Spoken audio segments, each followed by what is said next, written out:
오늘부터 일본이 반도체 3개 소재에 대해 한국 수출 규제에 들어갔습니다.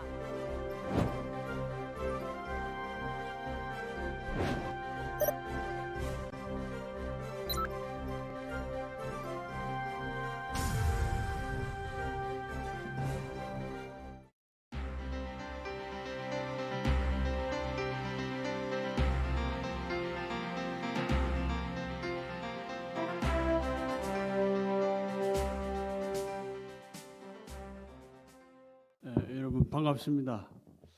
제17차 키파 공공 리더십 세미나에 참석해 주신 여러분을 진심으로 환영합니다. 한일 관계가 악화일로에 있다가 최근에 진정 국면에 들어선 상태지만은 여전히 갈등의 뿌리 깊은 갈등 요인이 남아 있습니다. 저는 21세기 동아시아 질서에서 우호적인 한일 관계의 중요성이 민주주의 관점에서 재조명될 필요가 있다고 생각합니다. 근래 범세계적으로 권위주의적 비민주주의가 득세하고 자유민주주의 쇠퇴증후가 나타나는 상황에서 민주국가인 대한민국과 일본의 동아시아 평화와 번영을 위해서 수행해야 할 역사적 사명이 중차대하다고 생각합니다. 한일 관계와 동아시아 평화의 질서는 시시비비를 가리는 토론이나 국제사법 재판소가 아니라 우리의 상상력을 발휘해 아이디어를 내놓고 이를 실천하는 용기를 통해서 이룩될 수 있다고 생각합니다. 한일 관계의 개선과 동아시아 평화는 저절로 주어지지 않을 것입니다. 우리가 이웃의 이야기에 귀를 기울이고 무엇을 공유할지를 상상해보고 작은 일부터 실천함으로써 성취될 것입니다. 이 과정에서 한국과 일본의 지방정부와 시민사회가 감당해야 할 역할이 있다고 생각합니다. 오늘 세미나가 지방정부와 시민사회의 이런 역할을 성찰하는 의미 있는 시간이 될 것으로 기대합니다. 세미나에 참석해 주신 여러분께 다시금 감사드립니다. 감사합니다.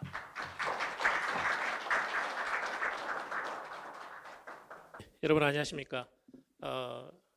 성공회대학교 양규호 교수입니다. 1965년 올해가 이제 한일 국교 정상화 55주년이 됩니다만은 1965년에는 당시 한일 간의 이런 인적 교류가 1년에 2만 명이었습니다. 그리고 무역량도 2억 달러에 지나지 않았습니다. 그런데 2018년의 경우에는 인적 교류가 무려 750만 명, 그리고 무역량도 850억 달러에 달했습니다. 말하자면 각각 520배 또는 420배 정도 급증한 것이다, 이렇게 볼 수가 있습니다. 우리가 이제 2017년에 3050 클럽, 그러니까 인구 5천만 명 이상 가운데 1인당 국민 소득이 3만 달러 이상 국가에 들어갔습니다. 지금 약 7개의 국가가 있는데요. 여기에 이제 물론 한국과 일본도 들어갑니다. 사실 이제 식민 통치의 가해국과 피해국이 이렇게 수평적인 관계로 들어간 경우는 세계적으로 거의 찾아보기 어렵습니다. 영국과 케냐의 관계라든지 또는 프랑스 알제리의 관계라든지 또는 미국과 필리핀의 관계라든지 그런 것을 생각해 봐도 한일 양국이 1965년에 한일 수교 이래로 얼마나 크게 발전해 왔는지, 그리고 수평적인 그런 파트너십을 구축을 하면서 발전해 왔는지 또는 공동 성장해 왔는지 그것을 알 수가 있습니다.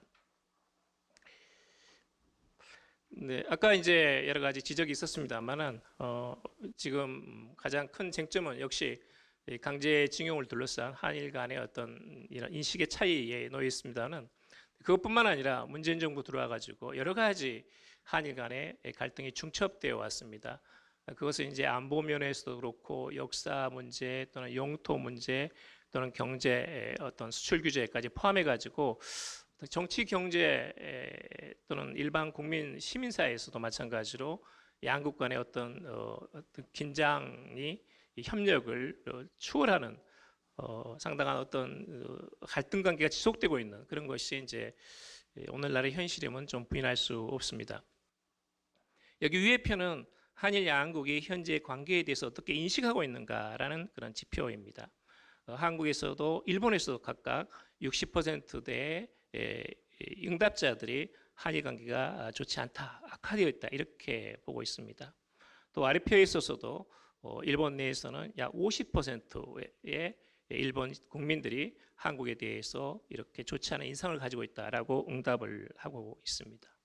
그러면 지금 양국 관계 약간의 긴장과 또는 이제 어떤 관리 모드가 있긴 하지만 이것을 어떻게 발전시켜 나갈 것인가 하는 것은 중요한 숙제가 아닐 수 없습니다. 그런 점에서는 안성 원장님 그리고 이순 대사님께서 말씀하신 지방정부, 시민사회, 시민단체, 미래 세대의 적극적인 교류와 대화를 통해 가지고 양국 관계를 아래로부터 한층 더 안정된 그런 관계로 만들어 나가는 기초작업이 지금 절실히 필요한 시점에 와 있습니다. 한국과 일본의 지방정부의 국제교류 또는 국제협력에 대한 그동안의 많은 성과와 많은 노하우 그리고 많은 열정이 있습니다. 이 부분은 아마 임승빈 교수님께서 아마 한국 최고의 전문가가 아닐까 하는 생각이 듭니다만은 한국도 일본도 거의 1,700개에 이르는 외국과의 해외와의 지자체를 맺고 있습니다. 자매결연은 지방의회 동의가 필요한 것입니다. 가장 공식적이고 지자체 대 지자체로 교류하는 관계를 말합니다. 우호교류는 지방의회의 동의가 필요하지 않습니다. 그리고 분야별로 기능별로 협력할 수 있는 그런 관계를 말합니다. 이 두 가지를 합치면 무려 한국으로서는 약 1,400 이상의 그런 축적을 가지고 있다라는 겁니다. 2019년 현재 광역단체별 국제교류 현황을 보게 되면 서울특별시 205개 도시 그리고 좀 활발한 쪽에 규모에 비해서 활발한 강원도가 133개 도시 그리고 제주도도 역시 37개 도시 그리고 부산광역시도 81개 도시로서 지자체 이것은 이제 광역단체 또는 기초단체 할 것 없이 굉장히 활발하게 이렇게 교류가 진행되고 있습니다. 교류 분야의 사업 내용을 보게 되면 행정교류가 많이 있습니다. 역시 단체장과 지방 공무원 그리고 지방 의원들끼리 상호 교류가 있고 또는 이제 이런 그 홈스테이라든지 대학생 교류, 그 다음에 이제 예술당 공연 같은 문화예술 교류, 그리고 이제 한 발 더 나아간 말하자면 교류에서 한 발 더 나아가지고 실질적으로 상대방 지자체에 도움을 줄 수 있는 국제 협력, 그것은 이제 기술 교류 또는 경제 교류. 를 통해 가지고 교류가 활성화되는 경우도 있습니다. 또 민간 교류에서는 상공회의소라든지 또는 여러 가지 민간 단체 간의 여성 단체 간의 교류를 통해 가지고 양국 간의 지자체뿐만 아니라 시민 단체 또는 시민들이 직접적으로 교류하는 그런 경우도 많이 포함되어 있습니다. 이제 한일 양국의 이런 국제교류 확대와 지자체 교류를 보면 이 도표를 보면 알 수 있는데요. 지금 이제 이 오른쪽에 있는 부분이 이제 한일 간의 지자체 교류이고 저쪽에 있는 부분이 한국과 일본의 자매 도시의 증가입니다. 지금 이제 여러분 이제 표를 보시면 아시겠지만 이 그 막대 그래프를 보게 되면 이 오렌지색이 일본입니다. 하늘색이 한국이고요. 그럼 해외 각국과 얼마나 많은 그런 국제 교류를 하고 있느냐 하는 것을 보여주는 도표입니다.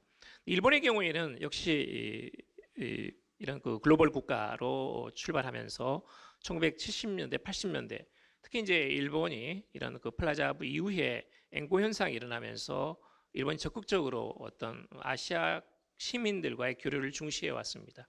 그런 점에서 1980년대, 90년대 많은 성장을 이루었고 지금은 거의 한 1,700개가 넘는 그런 수준입니다. 지금 이제 하늘색의 이런 그 막대 그래프를 보시면 아시겠지만 이것은 한국입니다. 한국의 지방정부가 1995년에 세계화 선언이 있었고 그 이후로 얼마나 비약적인 성장을 거뒀는지 이 그래프에 이런 어떤 쑥쑥 커가는 이런 모습을 보게 되면 금방 알 수가 있습니다. 또 동시에 한일 양국 간의 자매기련이 얼마나 빠른 속도로 증가했는가는 이 선을 보면서 시선이 어느 정도 빠른 속도로 증가하고 있는가를 보시면 금방 쉽게 알 수가 있습니다. 그런 점에서는 1965년 이래로 지난 55년간은 이런 정치, 경제, 문화 교류가 있었지만 뿐만 아니라 이런 지방정부 수준에서 다양한 인적, 물적 교류가 있었다는 것을 다시 한번 주목할 필요가 있다고 봅니다. 일본 지역 내에서 그럼 한국과 교류 현황을 찾아보도록 합시다. 일본은 이제 기초단체는 시정촌, 광역단체는 도도부현 이렇게 되어 있습니다. 이제 약간 이런 그 살구색 모양이 복숭아색 모양이 이제 도도부현인데요. 홋카이도 그리고 이제 한국과 가까운 또는 동해안에 면한 이런 도토리라든지 그 다음에 큐슈에 이런 나가사키 또는 구마모토 또는 수도권에 있어서의 치바라든지 사이타마 이런 많은 지역들이 한국과 지자체와 교류를 하고 있습니다. 예를 들면 홋카이도 같은 경우에는 부산, 서울 또 울산 같은 경우도 하고 있고요. 그 다음에 이제 히로시마 같은 경우는 대구 광역시와 오랫동안 자매 결연을 하고 있습니다. 또 한일 간의 가장 대표적인 어떤 지방 정부의 우수 사례로서 한국의 강원도 그리고 일본의 도토리현 간의 이런 30주년 작년 말에 30주년이었습니다만 이런 그 자매 결연을 들 수가 있습니다. 또 시정촌 지역도 거의 대부분 이 색깔이 칠해져 있습니다만 일부 지역을 제외하고는 상당히 많은 지역이 한국과 교류를 하고 있습니다. 저는 이것이 완전하게 이 말이 하얀색이 없을 정도로 도도부현과 시정촌 간의 교류가 이루어져야 된다라고 생각합니다. 일본의 지자체는 약 1,700개이고 우리는 226개입니다.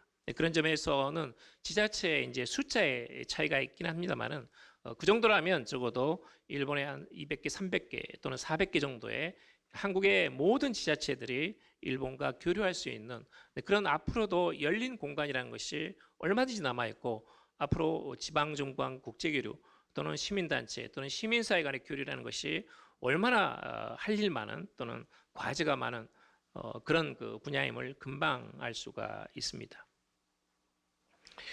단지 이제 이 분야별 관심이 문제입니다. 지금 역시 한일 간에 아직까지는 행정, 공무원의 상호 파견이라든지 또는 대표단 또는 단체장과 의회 상호 방문이라든지 이런 경우가 많이 있습니다. 이제 교육은 이제 여러 가지 초등생 또는 고등학생 간의 홈스테이 또는 문화교류 같은 공연단 또는 이것 말고도 스포츠가 있습니다만은 아직까지 이제 약간의 그런 차이가 있습니다. 일본이 이제 전 세계적으로 지방정부 약 1,700개는 지방정부의 국제교류 사업을 보게 되면 대체로 약 교육이 한 40% 정도 됩니다. 행정이 상대적으로 적고요. 예를 들면 미국과 일본이 해외 지자체에 맺고 있는 대표적인 나라가 미국입니다. 약 500개가 넘는 지자체하고 일본과 교류를 하고 있습니다만은 교육 분야가 거의 한 60% 차지합니다. 그러니까 물론 이제 일본 내에서 영어 교육에 대한 관심이 높기 때문에 학생들의 어떤 상호 파견도 있다고 생각합니다만은 그런 점에서는 올해 60주년을 맞이한 미일 동맹이라는 것은 단순하게 안보 동맹 또는 국익 동맹이라는 것이 아니라 양국 국민들 간의 대학과 지자체 또는 젊은 세대와 청소년 이런 세대 간의 교류라는 것이 얼마나 잘 연결되어 있고 이런 것들이 바로 미일 관계를 지탱하는 가장 중요한 버팀목이 되고 있다라고 볼 수 있습니다. 그런 점에서는 한일 관계도 행정 중심에서 벗어나 가지고 앞으로 교육이라든지 문화, 스포츠, 특히 지방과 청년을 대상으로 해서 미래 세대에서 한국의 어디서나 일본의 어디서나 상호간의 소통과 대화를 할 수 있는 그런 환경을 마련해 나가는 것 그 자체가 굉장히 중요한 과제가 아닌가 하는 생각이 듭니다. 제가 여기서 이제 과감하게 한일 관계의 미래의 대안으로서 지방과 청년 이렇게 썼습니다. 아까 제가 말씀을 드렸습니다만은 역시 세대 간의 굉장히 그런 차이도 있고 또는 이제 어떤 그 국가와 시민을 구분하다 보면 조금 더 분명한 차이가 드러납니다. 이건 한국 국내에서 일본을 어떻게 바라보고 있는가 하는 것인데요. 이 통계 설문 조사 결과는 굉장히 의미가 심장합니다. 한국 국민들에게 작년에 7월에 갤럽에서 조사를 했는데 일본의 호감을 갖고 있다라고 느끼는 우리 국민은 12%에 지나지 않습니다. 일본이란 국가 자체는 과거의 말하자면 군국주의 또는 헌법 개정 또는 일본의 우익 막 이런 것에 대해서 비교적 호감을 갖지 못하는 경우가 많습니다. 그러다 보니까 일본이라는 국가에 대해서 호감을 갖고 있는 경우는 12%에 지나지 않습니다. 그렇지만 개인 대 개인으로서, 인간 대 인간으로서, 어떤 글로벌 시민으로서 일본인에게 호감을 갖고 있다라는 비율은 3.6배가 넘는 41%에 달합니다. 이것은 단순하게 어떤 국가 개념으로서 양국 간의 어떤 호감도를 단정해서는 안 된다. 국가와 시민을 분리해야 된다라는 것을 말해줍니다. 적어도 이런 토양이 있는 한 한일 양국의 시민 교류에 있어서 한국 국민이 훨씬 더 유연하게 대응할 수 있는 또는 다양한 프로그램을 구성을 하고 그것을 추진해도 적어도 거기에 대한 수용성 자체는 매우 높을 거다 이렇게 보고 있습니다. 작년 10월에 강원도 그리고 도토리현의 30주년 기념 행사가 있었습니다. 히라이 현 지사가 강원도 춘천에 도청을 방문했고요. 이 지사가 또 도토리현을 방문을 했습니다. 30주년을 맞이했습니다. 또 오른쪽에 보시면 오랫동안 해온 이 부산 지역에서 조선통신사 축제가 있었습니다. 에도 시대의 한일 관계, 우호 관계, 협력 관계를 상징하는 그런 축제인데요. 이것도 여러 가지 작년에 한일 관계가 좀 이렇게 긴장된 관계에 있었습니다만 그럼에도 불구하고 작년 5월에 이 행사는 예정대로 그대로 진행이 되었습니다. 또 그렇게 아버지가 된다라는 유명한 일본 영화가 있는데요. 일본의 대표적인 어떤 국민 감독이라 할 수 있는 고레에다 감독이 부산 영화제에 와가지고 한일 간의 여러 가지 갈등과 긴장은 있지만 양국 간의 영화인들이 연대를 만들어 나가자라고 발언한 바가 있습니다. 제가 최근에 도쿄에 있는 신호쿠보를 다녀왔습니다만은 그야말로 주말에는 도저히 사람이 너무 많아가지고 대부분 여성과 또는 이제 젊은 세대가 많이 있습니다. 앞으로 도저히 걸어갈 수가 없습니다. 한참 사람을 헤치고 나아가야 겨우 움직일 수 있을 정도로 주말에는 수만 명이 신호쿠보를 찾아가지고 한국 문화를 즐기고 있습니다. 그런 점에서는 일본 내의 토양도 굉장히 좋다라는 말씀을 드립니다. 일본의 미래 세대에는 한국에 대한 호감도가 높습니다. 통계적으로 본다면 일본의 말하자면 장년층, 특히 60대, 70대의 경우에는 한국에 대한 반감이 약 60% 정도 됩니다. 그런데 적어도 이 10대, 20대 오게 되면 한국에 대한 호감도가 60% 정도 됩니다. 그런 점에서는 아주 그런 한국에 대해서 굉장히 어떤 친화적인 감정을 가지고 있는 것은 분명합니다. 일본의 수도권에 있는 어느 대학에서 인터뷰를 했던 일본 대학 교수님의 발표에서 따온 겁니다. 일본의 수도권에 있는 재학 중인 여대생이 발언한 내용인데요. 고등학교나 대학교에 다닐 때는 갓 입학했을 때는 한국인이 되고 싶다고 조금 생각했다. 여성이라면 여배우나 모델을 한두 번쯤 동경하지만 그 대상이 마침 한국 아티스트였다. 우리 세대는 한국에 대해서 부정적인 이미지를 갖고 있는 사람은 거의 없다. 이렇게 발언하고 있습니다. 이런 점에서는 양국 국가 간에는 말하자면 그런 우호적이지 않지만 양국 국민들 간에서는 얼마든지 우호적일 수 있는 또 그것이야말로 양국 관계를 장기적으로 그리고 미래지향적으로 그리고 안정적인 토대로서 구축해 나갈 수 있는 가장 중요한 어떤 지렛대가 되고 있다라고 해도 과언이 아닙니다. 그런 점에서는 지방 정부 간의 국제 교류 또는 미래 세대 간의 대규모의 어떤 교류를 통해 가지고 양국 관계를 강화시키는 장기적인 시점에서 대일 공공외교를 다시 한번 재추진해야 될 그런 시점에 와 있다라는 것을 강조하고 싶습니다. 아까도 여러 가지 이제 이순 대사님께서 말씀을 하셨습니다만은 폴 에반스라는 사람이 지역화와 지역주의를 나눈 바 있습니다. 지역주의는 유럽연합을 생각하시면 되고 지역화는 동북아를 생각하시면 됩니다. 지역주의라는 것은 국가가 주도를 해가지고 위에서부터 아래로 톱다운 방식으로 인위적으로 지역 통합을 구축해 나가는 것입니다. 이것은 제도와 기구를 각국 간에 융합시키고 정체성과 공통인식을 만들어내 가지고 집합행동으로 유도하는 거의 반강제적인 강력한 중앙정부끼리의 어떤 공동의 행동이 이 지역주의라고 할 수 있습니다.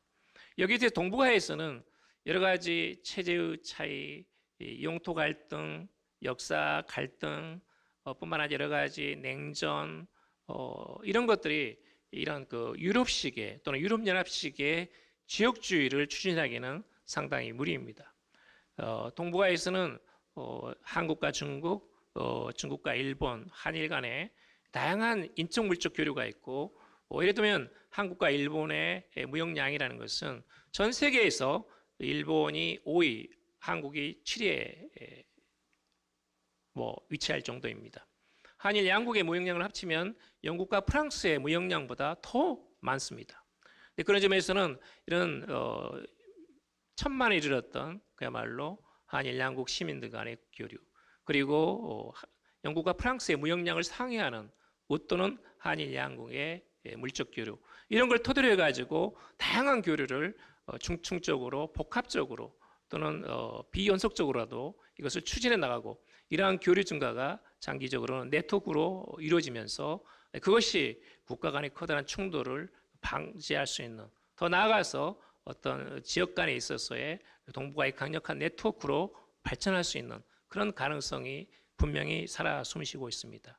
또 이것을 더욱더 발전시켜 가지고 우리 시민사회 또는 시민단체, 그리고 한일 양국의 지식인들이 이것을 더욱더 강화시켜 나가야 될 어떤 우리에게 주어진 어떤 임무가 아닌가, 그런 생각이 듭니다.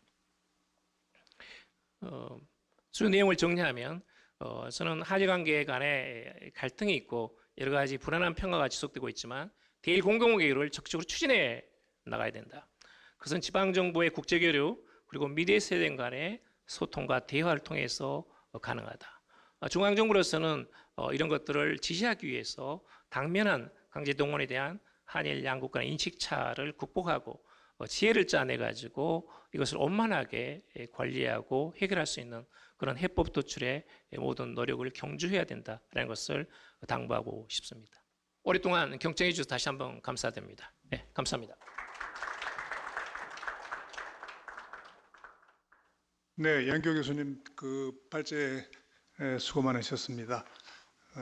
아주 내용도 풍부하고 또 현재 우리 한일 관계가 처해 있는 지점을 아주 잘 짚고 있는 것 같습니다. 그리고 또 앞으로 우리가 어떤 방향으로 나아가야 될지, 그걸 특히 지방 지역화 또 지방 정부의 여러 가지 보완적인 외교 또 교류 이런 것을 강조를 해주셨습니다.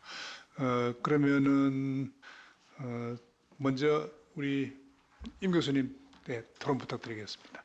오늘 주제는 이제 주로 그 지방자치단체의 공공외교, 우리나라에서 이제 공공외교로 하고 이걸 지방외교라고 표현하는데, 지금 현재는 외교부에서 이제 공공외교라고 하는 이름으로 그 자리 잡으면서 이제 정부의 주요한 정책 가운데 하나로서 이제 그 들어오고 있습니다. 그래서 공공외교를 왜 해야 되는가에 대해서는 저도 그 간략하게 토론문에 썼습니다만은, 그 소위 말해서 이제 그 대탕트 이후에 국가와 국가 간의 관계에서 지역화, 아까 말씀하신 대로 지방화, 지역화가 동시에 발생하고 있는 상황 속에서 그 자치단체 간의 어떤 교류라고 하는 거는 비단 한국과 일본만의 문제뿐만 아니라 그 유럽이라든가 또는 미국 또는 동남아시아권에서는 아주 굉장히 활발한 그 흐름 중에 하나로 자리 잡고 있습니다. 그래서 그런 측면에서도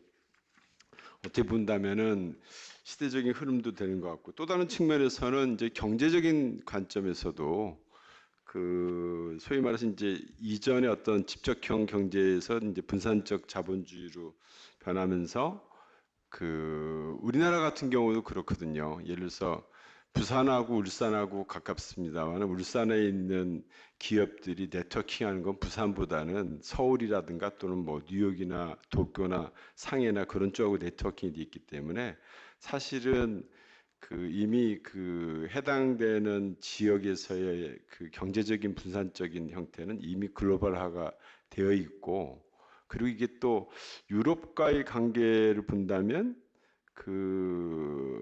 우리 꼭 국가만 상대하기 굉장히 힘든 게 많아요. 예를 들어서 유럽의 네덜란드라든가 독일 같은 경우에 그 항구의 소유권이 지방 정부라든가 뭐 그런 관리 형태 자체가 그래서 그 중앙 정부만 상대하다가는 이제 여러 가지 패착이 있게 되기 때문에 자연스럽게 그 해당되는 국가의 시스템을 배울 때는 그 중앙 정부뿐만 아니라 그 지방 정부의 관리 시스템도 배워야 되거든요. 뭐 뉴저지 같은 뉴욕 같은 경우도 또 대표적이고 그게 그래서 그 전 세계적으로 그 기업들이 사실은 먼저 이러한 분산적 자본주의를 하면서 그 지방에 대한 어떤 그 중요성이 훨씬 더 빨리 대두가 됐죠. 그게 이제 오히려 국가가 뭐 이런 표현을 하긴 뭐하지만은 국가 공공외교라고 해서 지방 정부의 외교를 이렇게 중앙 정부의 어떤 관점으로 변환된 거는 사실은 굉장히 그 나중 일이고 이미 굉장히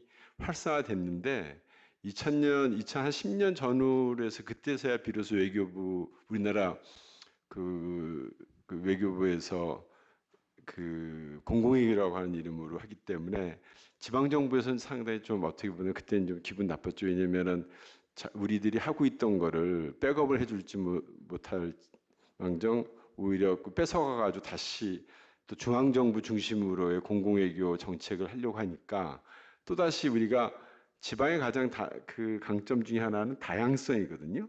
근데 그런 다양성을 오히려 죽이지 않냐는 염려도 하고 뭐 좀 그런 것도 있습니다. 사실 뭐 전부 다 그렇지는 않습니다만은 그래서 그 자치단체 시도 단위에서는 외교부 출신들을 뭐 그 국제 협력 관계 어떤 그 부시장이라든가 부지사로 이렇게 초청하는 경우도 있고 그래서 제가 드리고 싶은 말씀은 결국 이제 이러한 그 지방 정부의 공공외교가 살려면 제일 중요한 건 역시 다양성이거든요. 그 중앙 정부가 하지 못하는 그러한 다양성을 활성화시킬 수 있고 또 규제 하나도 굉장히 중요하고 근데 이런 점이 그 저는 굉장히 중요하다 이렇게 봅니다. 그리고 그 제가 또 다른 그래서도 이제 강조했습니다마는 그 일본의 이제 지방 공항이 한 64개여 개 돼요. 근데 이 지방 공항의 관리권이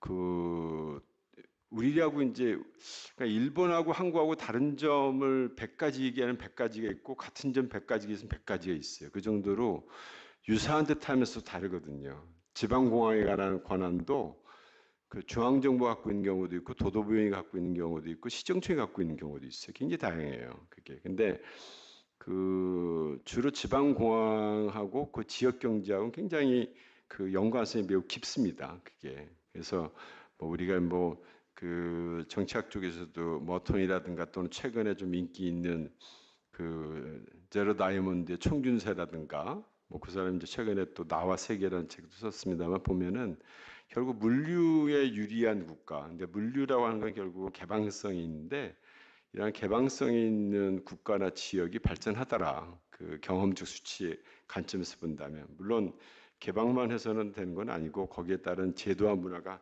함께 가지 될 거다 하고 이렇게 얘기를 한 거 보니까 저는 뭐 그렇게 기본적으로 그렇게 생각해요. 그 한일 관계의 중앙 정부에서의 그 여러 가지 긴장적 관계, 그다음에 군사 외교 역사의 긴장적 관계가 지방 정부의 교류를 해쳐서는 안 될 거다.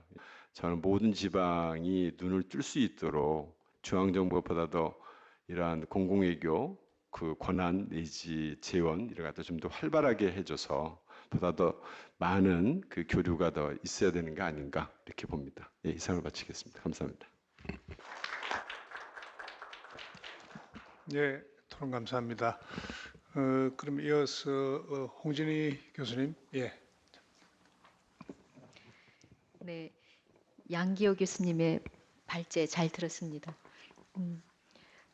특별히 이제 양기호 교수님이 이제 대안으로 제시한 중앙정부 차원이 아닌 지방정부 차원의 외교 전략 그리고 청년들의 교류의 확대라는 대안에 있어서는 그 부분에 대해서는 전적인 동의를 사실은 표하면서 그러면서도 좀 근본적인 걸 좀 제기해 보고 싶습니다. 좀 다른 관점에서 우리도 좀 봐야 될 게 아닌가라는 쉽게 얘기해서 왜 일본이 계속 그런 갈등 상태로 치닫는 데 있어서 일본의 변화가 왜 없을까라는 부분, 그 부분에서 우리도 일본을 좀 제대로 좀 보고 또 그들의 내면을 이해하고자 하는 부분의 측면이 좀 있어야 되지 않을까라는 생각을 먼저 합니다. 우리가 진정으로 일본의 다음 세대와의 교류, 그리고 지금의 이 갈등 상태를 다시금 반복하지 않기 위해서 우리가 지금 이 시점에서 해야 될 일은 이러한 간극의 차이를 어떻게 좁혀갈 것인가라는 부분에 대해서 먼저 좀 진지하게 고민을 하고, 그 부분에 대해서 우리도 충분히 인내심을 가지고 일본의 이야기를 듣는 그런 자세도 사실은 필요하다고 보여집니다. 그래서 그러한 부분에 있어서의 단순 교류가 아닌 서로의 인식의 차, 내지는 일본의 청년들에게 우리하고는 다른 인식의 차를 갖게끔 하는 부분에 있어서의 무엇이 문제인지, 이 부분을 대화할 수 있는 장들이 많이 열려지는 게 앞으로 가장 중요한 과제라고 생각됩니다. 물론 그런 부분은 정부 차원일 수도 있고 지방정부 차원일 수도 있고 혹은 민간 교류의 장이 될 수도 있겠지만, 그런 부분에 있어서 우리도 일본 청년들의 내면의 소리를 좀 들을 줄 알아야 되고, 그들이 왜 이러한 부분에 있어 참 당연히 이 역사적인 사실에 대해서 왜 인식조차도 하지 않으려고 하는가라는 부분에 대해서 우리도 좀 이해의 관점을 가지고 우리도 좀 더 진지하게 접근하고 이해해주는 태도로 우리가 나아가는 자세도 좀 필요하지 않을까 싶습니다. 그래서 전 여기서 이 한일 양국에서 최소한의 범위에서라도 그런 역사 교육의 공통 부분을 좀 만들어가는 것이 중요하지 않을까 싶습니다. 그래서 정부 주관이 어렵다면 최근에 한일 양국 변호사들이 제안한 공동 협의체와 같은 이런 다양한 채널을 통해서 최소한의 교육이라는 차원에 있어서는 좀 더 그 한국 혹은 일본의 청년들이 공통의 역사 인식을 공유할 수 있을 정도의 부분은 좀 도출해내는 노력을 함으로 인해서 최소한의 그 부분만큼은 후세대의 청년들이 공감할 수 있고 공유할 수 있는 이런 부분을 마련하는 것이 앞으로의 한일 관계의 건전한, 그 다음에 다시금 이런 갈등 관계가 벌어지지 않도록 하는 데서 가장 중요한 전제 조건이라고 보여집니다. 그리고 이런 학생 청년들의 교류 확대를 지자체와 또 학교 단위에서만 맡겨놓는 경우는 사실은 여러 가지 인플라 측면에서 어려운 부분이 많습니다. 제가 그 지방에 있는 학교들이 일본 학교하고 교류하는 걸 많이 지켜봤는데요. 사실 이제 서로 간에 숙박교류를 하는 경우도 많은데, 이런 지자체 소속의 자그마한 학교들이 그러한 일본의 학생들을 수용할 수 있는 기본적인 숙소조차도 확보하지 못하는 경우가 왕왕 있는 걸 봤습니다. 그래서 이러한 측면에 있어서 청년과 학생들의 교류를 위한 전용 숙박시설이라든지 이런 인프라 시설들을 우리가 먼저 갖추어가는 제도적인 어떤 선행 노력을 먼저 보여주는 것도 필요하지 않을까 싶습니다. 제가 이 토론문에도 썼지만 2019년 7월 일본판 뉴스위크지를 보면 이렇게 적혀 있습니다. 일본이 이 자국의 이미지를 쇄신하고 위안부 문제 등 식민지 시대의 가오를 평온하게 수습하는 최선의 방법은 한국의 성실히 사죄하고 이 문제를 윤리적으로 직시하며 단지 법적인 어프로치로 방어적 자세를 취하지 않는 것이 최선이다라고 지적하고 있습니다. 이러한 지적에 공감을 표현하는 일본 시민들도 사실은 적지 않을 것입니다. 한일 간의 갈등의 최정점에 이른 지금이야말로 다시 한번 한일 관계를 해결해 나가는 시작점이라고 생각합니다. 한일 양국이 중재자를 요구하지 않고 진정으로 머리를 맞대고 이러한 문제에 대해서 직시해야 될 때가 지금 이때라고 생각되어집니다. 토론을 대신하겠습니다. 감사합니다. 예, 이어서 황혜신 박사님 토론 부탁드릴까요? 네, 한국행정연구원 황혜신입니다. 제가 이제 드리는 그 토론은 22페이지부터 나와 있는데요. 크게 세 가지 내용으로 되어 있습니다. 첫 번째는 일본은 어떤 나라고 우리랑 왜 이렇게 계속 갈등이 많을까라는 부분입니다. 흔히 가깝고도 먼 나라라고 일컬어지고 있습니다. 그리고 그 일본과 한국의 갈등에 대해서는 몇 년에 한 번씩 최악의 한일 관계가 다시 발생했다라는 수식어가 붙습니다. 그리고 제가 보기에는 이 수식어는 이번이 또 마지막이 아닐 것 같습니다. 몇 년 전에도 최악의 한일 관계였고 그 전에도 또 한 번 최악의 한일 관계가 있었고 좋아졌다 나빠졌다가 계속 반복되고 있는 관계입니다. 근데 그 큰 이유 중에 하나가 1965년에 우리들의 첫 단추가 조금 잘못됐던 부분이 있습니다. 한일 기본 조약을 맺을 때 사죄를 받고 아예 한일 합방을 무효화시키고 청구권의 내용을 명확히 하고 독도 영유권도 분명히 했어야 합니다. 근데 그러한 여러 가지 쟁점들이 다소 불명확한 상태로 양쪽의 주장이 상당히 다르게 전개되고 있습니다. 그러다 보니까 일본에서 어떤 정권이 집권하고 어떻게 이거를 정치적으로 활용하는가에 따라서 매번 왔다 갔다 하고 있습니다. 첫 번째로 그래서 지금 이제 일본에 대한 얘기에서 제가 국화와 칼이라는 베네딕트의 책의 그 내용이 조금 중요한데요. 국화는 엄청나게 처음에 보면 우아하고 조용하고 폐를 남한테 끼치면 안 된다, 염치를 알아야 된다고 말하는 민족인데 그 안에 또한 칼을 가지고 있다라는 그 분석에 대한 책입니다. 근데 바로 그러한 일본을 우리 옆에 두고 있기 때문에 우리는 친구로서 또 어떤 때는 적절히 대응하면서 여러 가지 관계를 지속해야 되는 그 상황입니다. 두 번째로 목차에서 23페이지에 나와 있는 것 같은데요. 국제정세 변화와 국익 우선의 그 국제 관계에 대한 것입니다. 점점 국제 정세는 먹고 살기 어려워지고 있습니다. 양극화가 심해지고 있고 자본주의가 심화될수록 나라마다 재정 적자가 점점 고착화되고 있습니다. 그래서 이러한 상황에서 결국에는 돈과 실리 위주 혹은 국익 우선으로 국가들이 서로 친했던 국가도 버리고 친하지 않았던 국가도 또 친해지고 하는 여러 가지 변화들이 있습니다.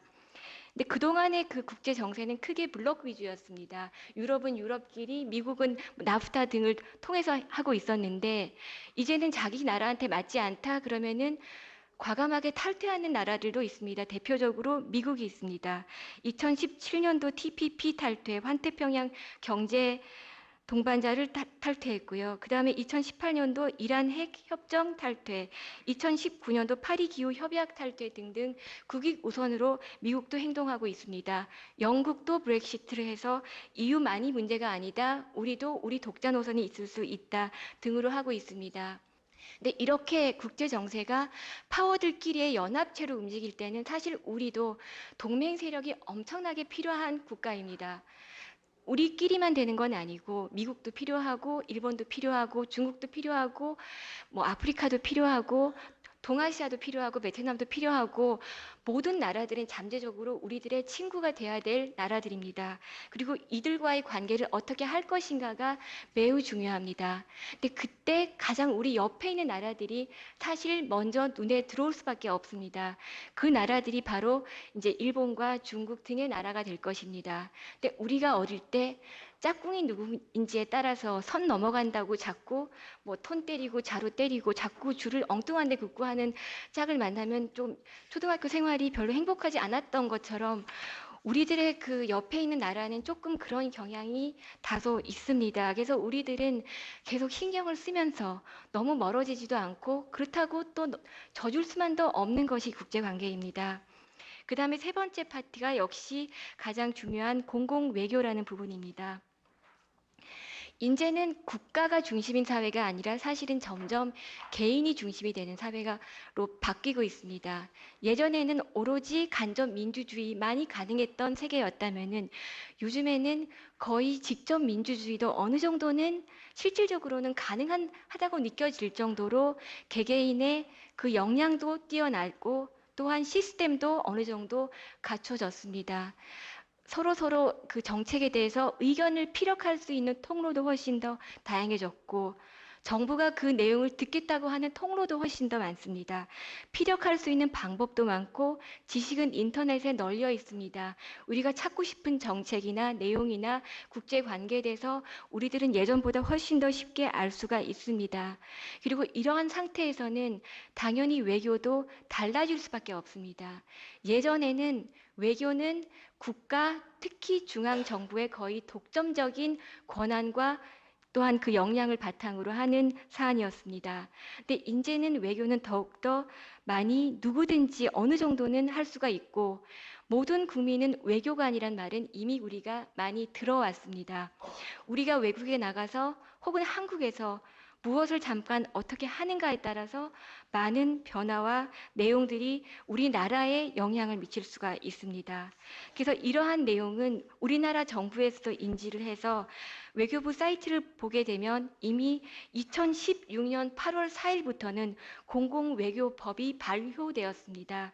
그리고 그 법에서는 외교의 주체는 단지 중앙정부가 아니라 지방정부, 민간, 시민단체, 심지어 개인까지 엄청나게 다양하게 가능하다고 되어 있습니다. 또한 이어서 2017년부터 2021년에 적용되는 제1차 대한민국 공공외교 기본계획도 발표되었습니다.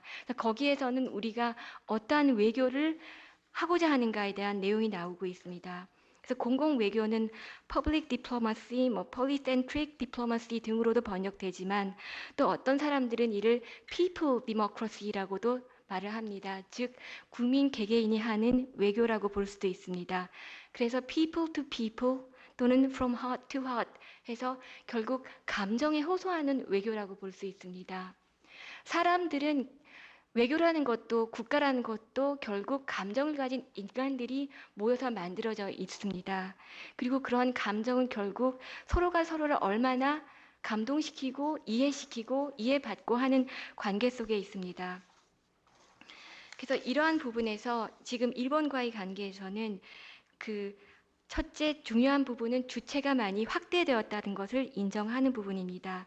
중앙정부 외에도 지금 발표 원고에서 잘 제시되어 있는 지방의 역할에 대한 부분들, 또 아까 홍진희 교수님께서도 말씀하셨던 그 사법부의 어떠한 그 협의회와 같은 부분들, 의회, 사법부, 공공기관, 기업, 시민단체, 민간기관, 개인 등 모든 다각적으로 다 일본과의 관계들을 맺고 있고 또 할 수 있고 또 개선할 수가 있는 상황입니다.